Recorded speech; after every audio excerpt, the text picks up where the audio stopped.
ಹಲವು ದಿನಗಳಿಂದ ಜನರ ನಿದ್ದೆಗೆಡಿಸಿದಂತ ಚಿರತೆ ಸೆರೆಯಾಗಿದೆ. ಹಾಸನ ಜಿಲ್ಲೆಯ ಹೊಳೆನರಸೀಪುರದ ಸಿಗರಹಳ್ಳಿಯಲ್ಲಿ ಸೆರೆ ಸಿಕ್ಕಿರುವಂತದ್ದು. ಸಿಗರಹಳ್ಳಿಯ ಜಮೀನಿನ ಒಂದರಲ್ಲಿ ಇಟ್ಟಿದಂತಹ ಬೋನಿಗೆ ಬಿದ್ದಿದೆ ಚಿರತೆ.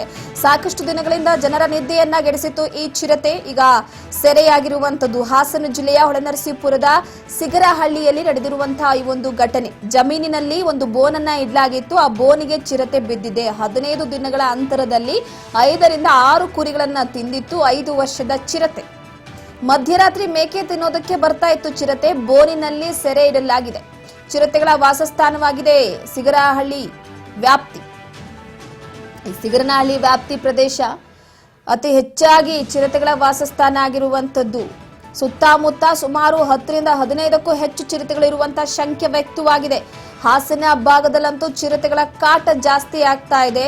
ರೈತರು ಹೊಲಗಳಿಗೆ ಹೋಗುವ ಹಾಗೆ ಇಲ್ಲ, ಜಮೀನಿನಲ್ಲಿ ಕೆಲಸ ಮಾಡೋದಕ್ಕೆ ಸಾಧ್ಯವಾಗ್ತಾ ಇಲ್ಲ.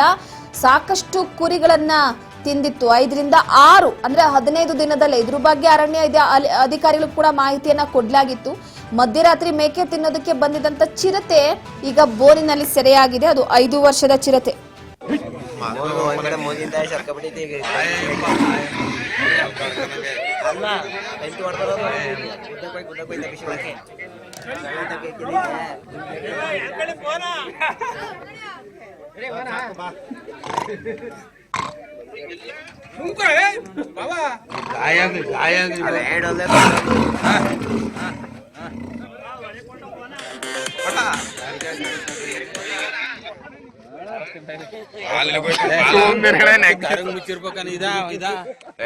ತೆಗ್ದೇಶಿರ್ರಿ ಬಾಲ್ ಎಲ್ಲಿ ಗಿಡಿತಾ ಇದ್ರ ಎಗ್ರಾ ಮಾಡ್ತೀರಾ ತಮಾಷೆ ಆಡ್ತಾವ್ರೆ.